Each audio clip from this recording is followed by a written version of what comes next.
Le rendez-vous de l'information sur Al24 News. Mesdames, Messieurs, bienvenue pour cette édition. Voici les titres. Le nombre des victimes du séisme qui a endeuillé la Turquie et la Syrie dépasse désormais les 22 000 morts. Il s'agit du tremblement de terre le plus meurtrier qu'a connu la région. Réaction et ferme protestation en Algérie après l'exfiltration illégale d'une ressortissante algérienne en France. Le ministre des Affaires étrangères algérien, Ramtala Mamara, participe au 32e sommet du mécanisme africain d'évaluation par les pairs. Actualité continentale, le Burkina Faso, le Mali ainsi que la Guinée exhortent la CEDEAO et l'Union africaine à lever les sanctions.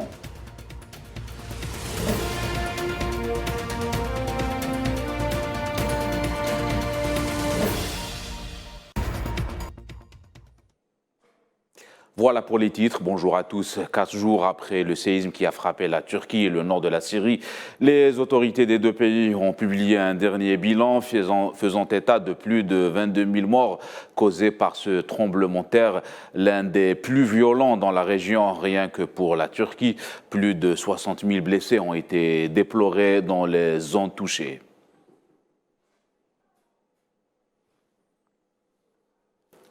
Et dans ce contexte de crise humanitaire, les autorités turques ont décidé d'ouvrir 2 postes frontières supplémentaires afin de garantir l'acheminement des aides vers les villes syriennes impactées par le tremblement de terre de lundi passé.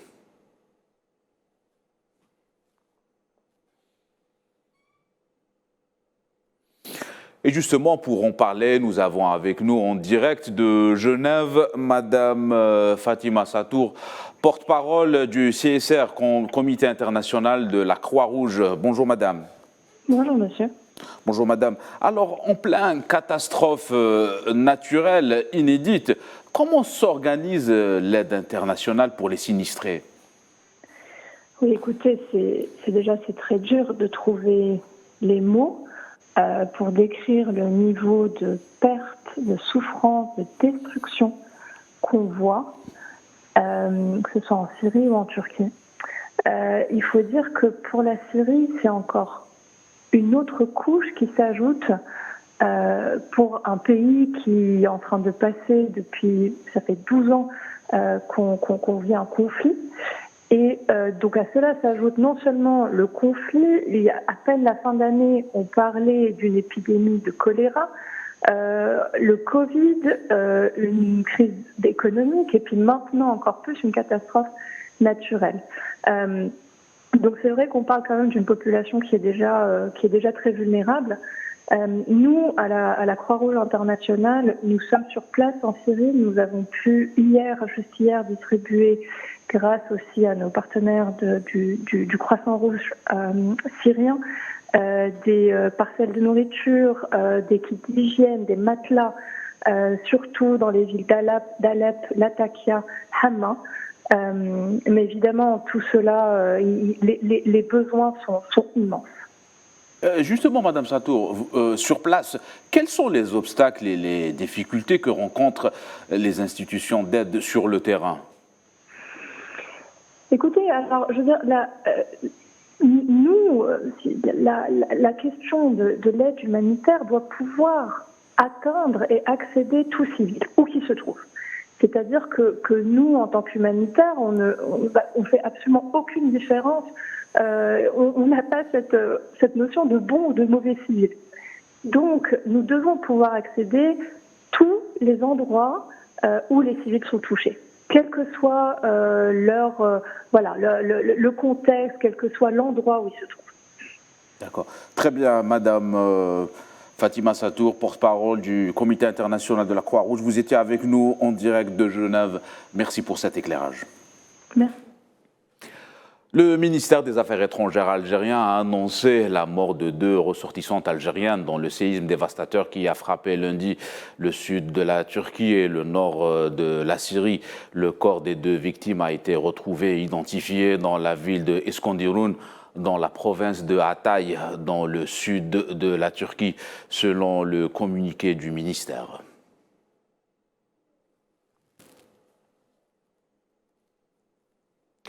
Et les équipes de secours algériennes à pied d'œuvre dans les sinistrés en Turquie et en Syrie. Cette personne qui se trouvait sous les décombres ont pu être sauvées. Pour rappel, le président de la République, Abdelmadjid Tebboune, avait ordonné l'envoi d'équipes de la protection civile en Syrie et en Turquie, juste après le violent séisme ayant frappé les deux pays. Il y a deux étapes. D'abord, le repérage des victimes pour savoir quels moyens il faudra déployer, comme les chiens entraînés, les appareils électroniques. Ensuite, l'équipe d'intervention sous les décombres pour extraire les victimes. Nous avons très peu de temps pour nous préparer à intervenir, car d'après les informations que nous avons, l'endroit sur lequel nous devons intervenir est loin de cette zone. Au départ, ce n'était pas une zone sur laquelle nous devions être, mais vu les appels à l'aide des citoyens, nous devons absolument intervenir.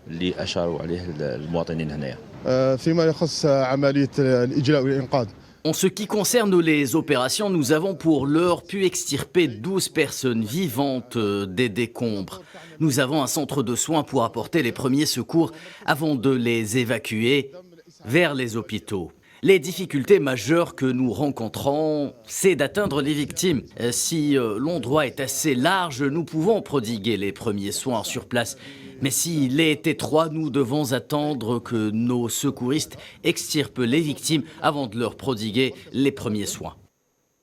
Justement, les secouristes de très nombreux pays sont déjà à pied d'œuvre.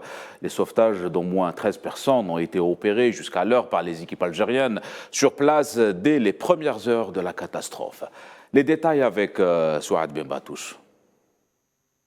Armés de bravoure et de savoir-faire, mais aussi de 17 tonnes de matériel d'intervention, les soldats de l'AVIS algérien ne ménagent aucun effort.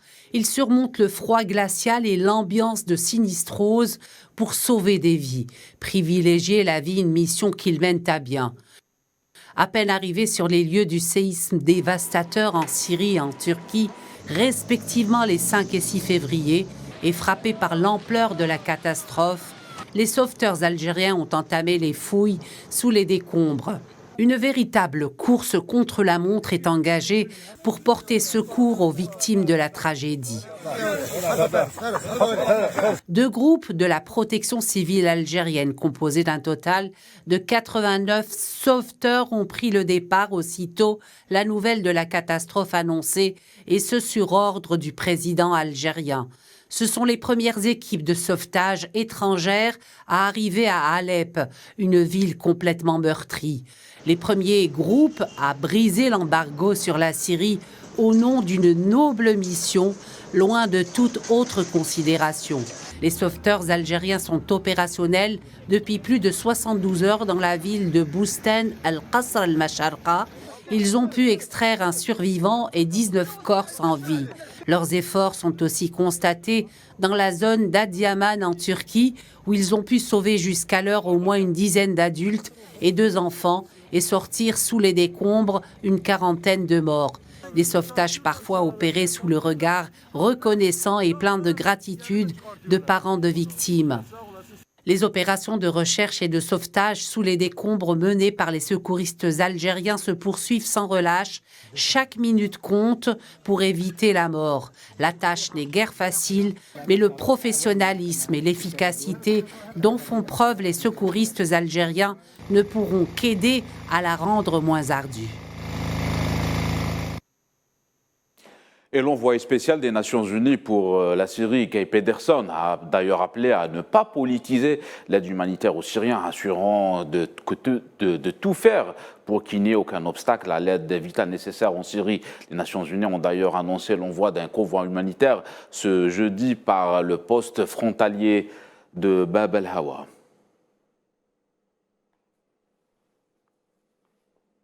Et le secrétaire général des Nations Unies, Antonio Guterres, a annoncé le lancement la semaine prochaine d'un appel éclair aux donateurs pour aider les personnes touchées par le récent séisme en Syrie.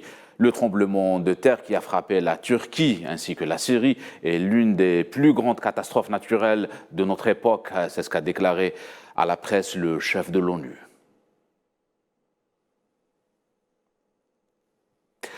L'affaire de l'exfiltration d'une ressortissante algérienne commence à montrer ses contours qui se précisent. Un article de l'APS revient sur les termes et les non-dits de cette affaire. Les détails avec Lila Gertal. La France s'afficherait-elle au grand jour? Si tel est le cas, eh bien, disons que le but est sur le point d'être atteint.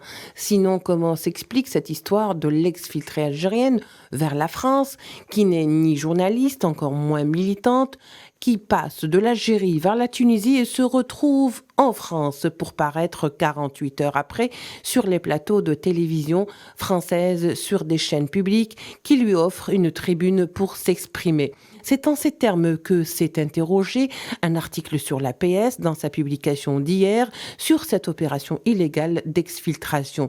C'en est la preuve, dira le texte, que les services français ont sonné la mobilisation générale de leurs éléments dans l'objectif recherché est désormais clair. Si la France, dira l'article, envisage de reproduire en 2023 le scénario de la baie des Cochons, alors elle se trompe complètement d'adresse. Tout le monde sait qu'au niveau du renseignement français, il y a une feuille de route pour mettre à mal la relation algéro-française, une feuille de route exécutée par les Barbouz et les Khabarji et certains responsables au niveau de la DGSE, du Quai d'Orsay et certains franco-algériens ne cachent plus leur amour et leur vénération pour le Mersenne.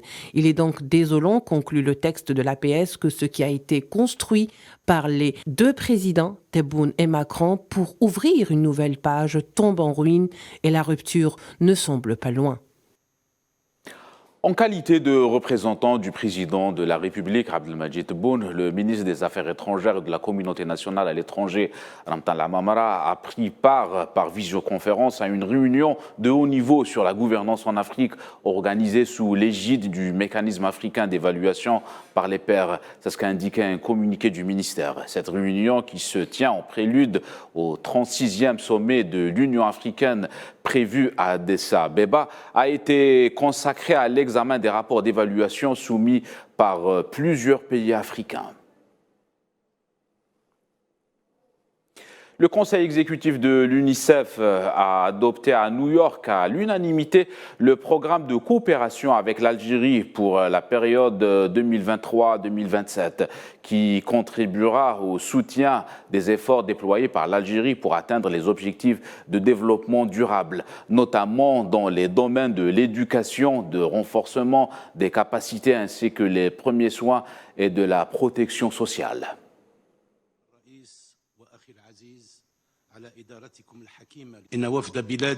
Mon pays accueille avec joie le nouveau document du programme régional pour l'Algérie 2023-2027.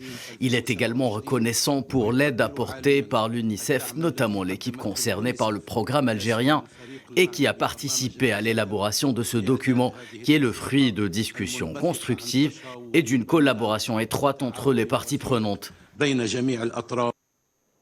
Nous vous le disions en titre, le Burkina Faso et le Mali ainsi que la Guinée ont exprimé leur souhait de la levée de leur suspension de la Communauté économique des États d'Afrique de l'Ouest, CEDEAO, ainsi que l'Union africaine, selon une déclaration commune. Ces trois pays ont convenu de mutualiser leurs efforts et d'entreprendre des initiatives communes pour la levée des mesures de suspension et les autres restrictions prises par la CEDEAO ainsi que l'Union africaine, indique cette déclaration rédigée à l'issue d'une rencontre de leur ministre des Affaires étrangères à Ouagadougou.